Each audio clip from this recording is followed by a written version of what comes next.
city was alive with the cold, a biting chill that penetrated the bones and lingered in the air. In a quiet corner behind the busy cafe, John Mitchell sat on a flattened cardboard box, his few belongings bundled close to him.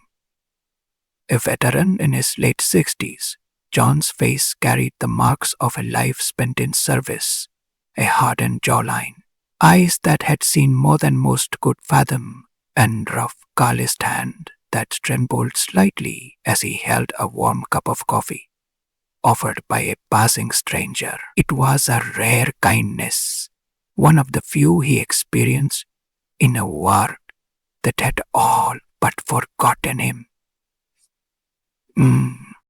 To the people bustling along the street, John was invisible, just another shadow in the background of their hurried lives. But it hadn't always been this way. He had once been Sergeant John Mitchell, a leader, a protector, someone others looked up to. However, somewhere between the battles fought abroad and the struggles within his own mind, his life had taken a dark turn. Upon returning home, the civilian was bucket all abreast and a post-greet. His friends had moved on, his family had grown distant, and the job he'd been promised never materialized. Before he knew it, he found himself on the streets, lost in a society that seemed to have forgotten him. Days blurred together, each one colder than the last. John learned to survive on what little he had, rationing meals from shelters, finding solace in the rare moments of kindness that came his way. One such moment was from the cafe manager, who occasionally gave him leftover food. But that fragile kindness was shattered one evening when the manager, concerned about the cafe's image, called the police. A few minutes later, an officer arrived, his expression stern but not unkind. "Sir, you can't stay here," the officer said, his voice firm. "You're trespassing." John didn't argue.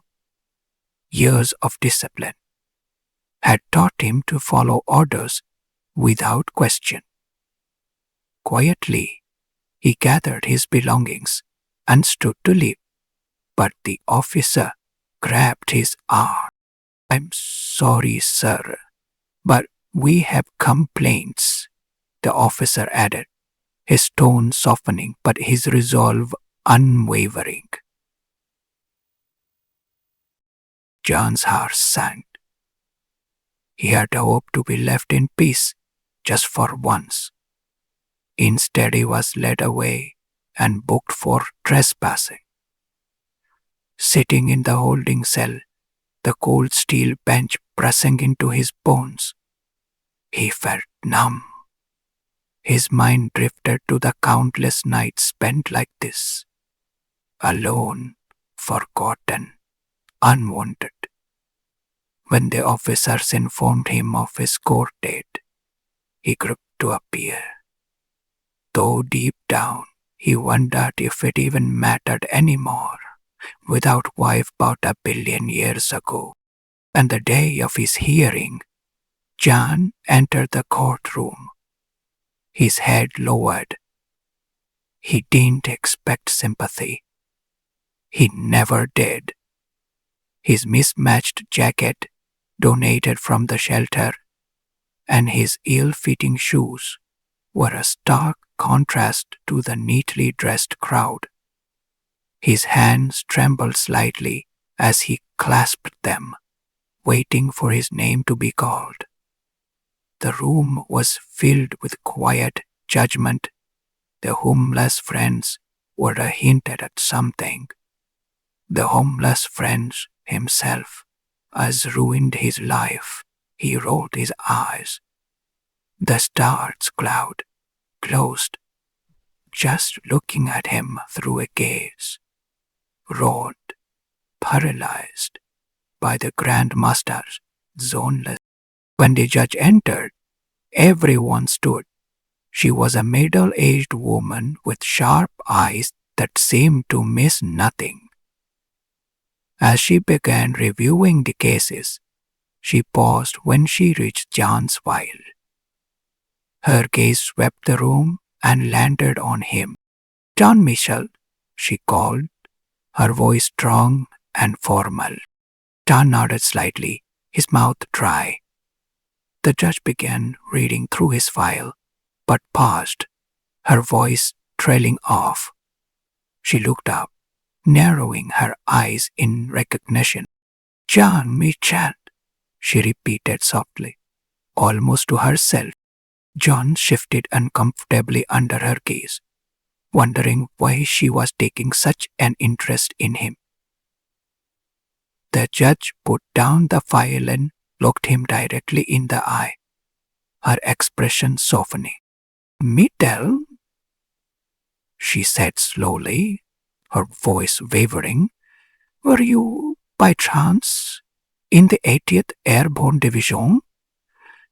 You should go, because you think the clothes and the people are so cute." The room fell silent as everyone listened closely. "Yes, ma'am," he replied softly, nodding. "That was me. I served a long time ago." His voice cracked as the weight of those memories almost overwhelmed him. The judge leaned back in her chair, her eyes misty. "My brother served in that same division," she continued. "He often told us stories about a man who saved his life, someone he described as courageous, selfless, a true hero.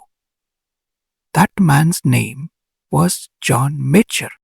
She paused, her voice thick with emotion. "You're that man, aren't you?" A gasp rippled through the courtroom.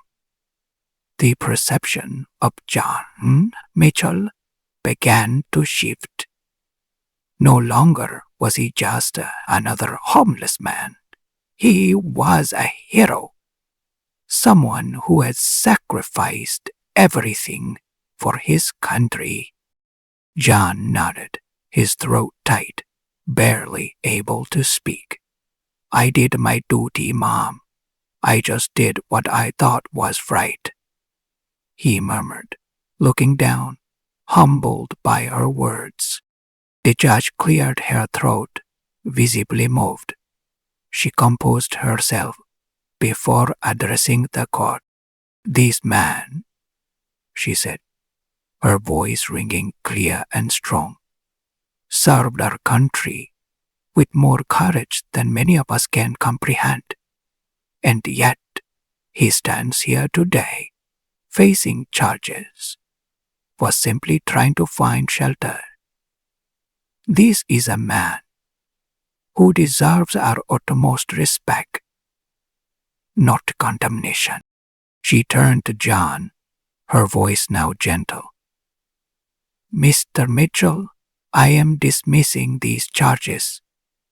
Furthermore, I am ordering immediate assistance for you. You deserve more than this. You deserve support, stability, and a place to call home." Tears welled in John's eyes. As John left the courtroom that day, tears streamed down his face, not from sadness, but from gratitude.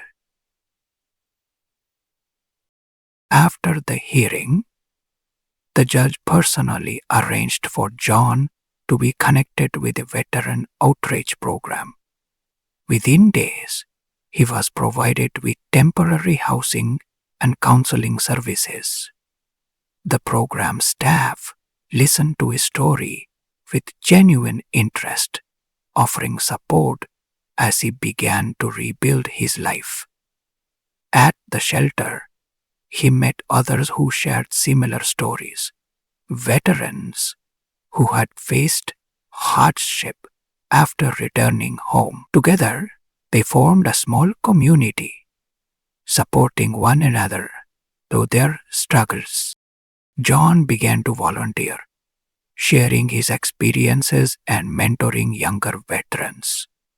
One day, as he walked through the city, he passed the cafe where his troubles had begun.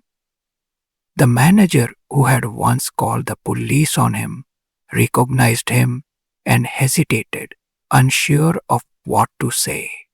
To her surprise, John simply smiled and nodded.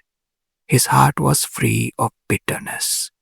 He had found peace and forgiveness, and he was determined to move forward. 4 months later, John was invited to speak at a community event honoring veterans. Standing on the stage, he shared his story, not just of his service, but of his struggles and the kindness that had brought him back from the brink. His words moved the audience, inspiring many to take action to support those who had served.